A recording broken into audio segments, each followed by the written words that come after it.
Well, welcome back into the Norfolk Broads cottage, and we're going to do a little update tour of the garden for you here. And just look at the Wisteria. It's in its full flower session now, and isn't it looking fantastic? Let's go and have a closer look and show you these blossoms up front. Big, long, heavy bracts just opening up for us now. Against the red brickwork, it really does stand out nicely. This wisteria was pruned quite hard back last year.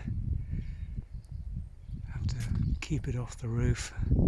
It's a very vigorous vine when these do grow, and pruning them to get a good amount of flower is a little bit of an art form, but this one's doing really nicely. I'm picking up the colour on the end of this cottage. This ceanothus, absolutely rich blue, bursting forth from little tiny little glossy leaves just emerging from its winter hibernation. An absolute draw for the butterflies and bees earlier in the day. I'm filming this quite late on because it's just catching the sun so beautifully, but really nice rich deep blue colour this.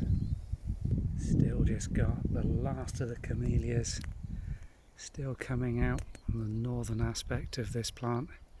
It's been flowering now for around 4 weeks, giving this highlight of colour which is so nice in early spring.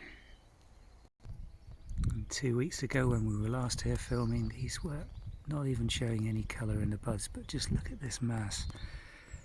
Absolutely beautiful.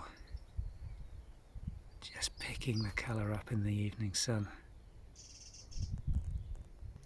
These dark purpley black Queen of the Night tulips were left in this pot by mistake over winter. We've got some where we've been planting them out round by the rondelle. We're going to show you in a minute. This tulip was just coming out when we were last here. It's almost at the end of its colour now. Forget-me-not in the back with its pale clusters of little blue flowers,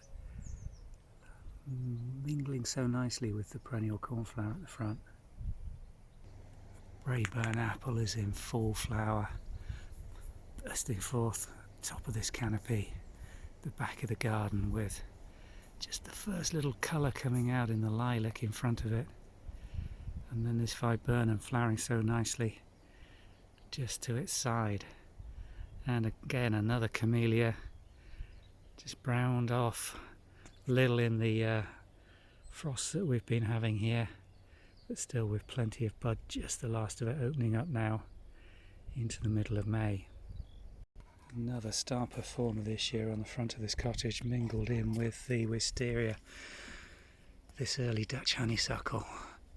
Beautiful red upright buds opening up into this yellow, heavily scented perfume off this is just incredible, particularly on a still evening. Almost heady just sitting here.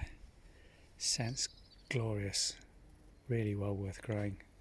I'll probably film this border again tomorrow when it's in the sunlight from the morning.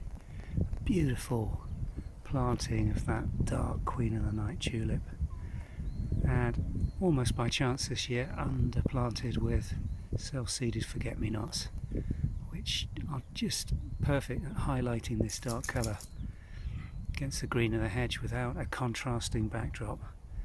They'd not stand out other than in rich sunlight, but that's just working rather nicely. Unplanned. And more forget-me-not just popping through the herbaceous as it fills in.